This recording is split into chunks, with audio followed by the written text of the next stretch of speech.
हामी तीनजनाले मात्रै गरेर के हुन्छ? अब सबै जुट्नुपर्छ। ए हो, तिमीहरूले 2-4 कोदालो खन्दैमा गाउँ बदलिन्छ नि।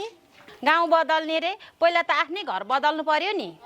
उहाँहरूको कुरा सुन्दा त गाउँमा नोट नै फल्छ जस्तो छ। हाँस्नु त सजिलो हुन्छ, तर काम गर्नु त गाह्रो पो हुन्छ नि। ओहो, यो राजेशले त आजकल त धेरै बोल्न सिकेछ त। हिजोसम्म विदेश जान्छु भनेर मरिहत्ते गर्नेले त आज त किसान पो बन्ने रे। गल्ती सुधार्नु लाजको कुरा होइन नि। तिमी सहरबाट आएर हामीले सिकाउने?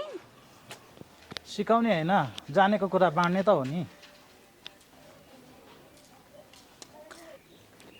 कुरा त दुवैतिरको ठिक जस्तो लाग्छ।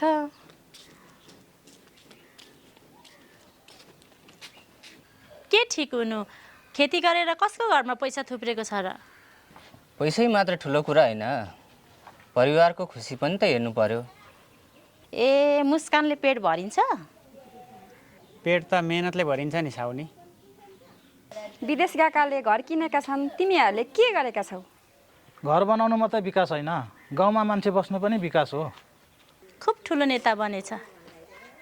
नेता चाहिँ होइन, हामीहरू किसान चाहिँ बन्न खोज्दैछौँ।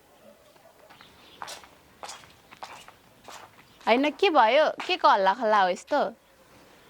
किसानहरू गाउँ बचाउन निस्केका छन् रे। नराम्रो के छ र त्यसमा?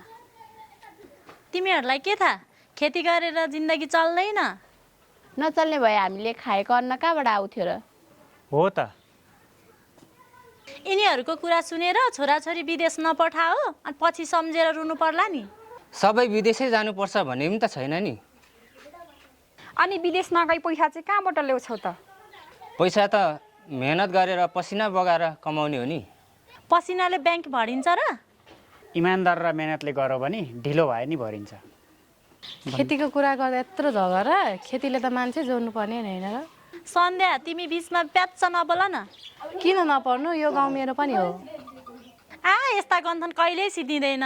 रात पर्न लागिसक्यो, म त हिँडेँ घरमा। हामी कसैसँग झगडा गर्न आएको होइनौँ।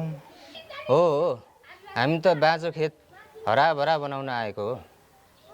गाउँका युवाहरूलाई गाउँमै काम गर्न सिकाउन चाहन्छौँ।